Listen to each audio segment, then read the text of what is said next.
Making wishes with conditional obligations. Modal verbs in action. Hello, English language learners. Today we're diving into a fantastic part of English grammar. Modal verbs for obligation in conditional sentences.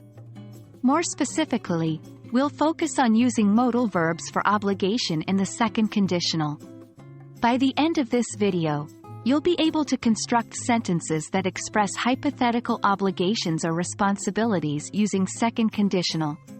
So, let's get started.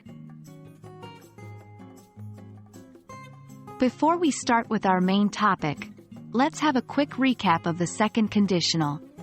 The second conditional is used to talk about hypothetical or unreal situations in the present or future.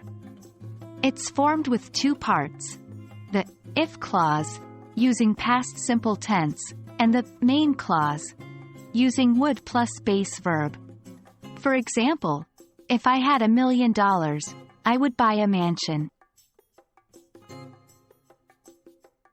Now, let's get to the heart of our topic today: modal verbs for obligation.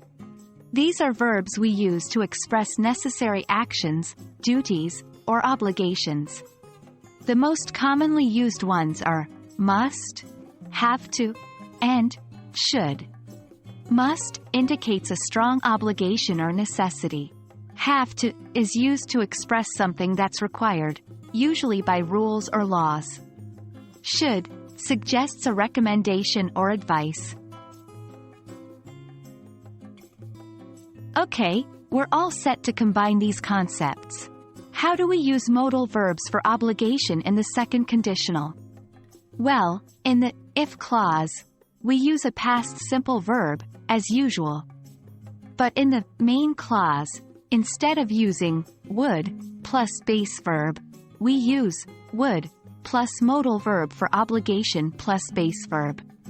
For example, if I were you, I would have to reconsider that decision.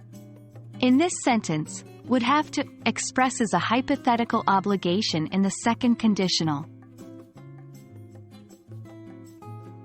Let's look at some more examples. If she were in charge, she would have to deal with these issues. If we missed the bus, we would have to walk home. If you didn't have a coat, you would have to buy one. Remember, the more you practice, the better you get at using these constructions. And there we go.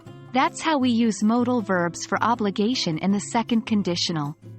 It's not as daunting as it sounds, right? Keep practicing, and soon enough you'll be using these structures like a pro. Thank you for joining us today. Until next time, keep learning and keep growing. Happy studying!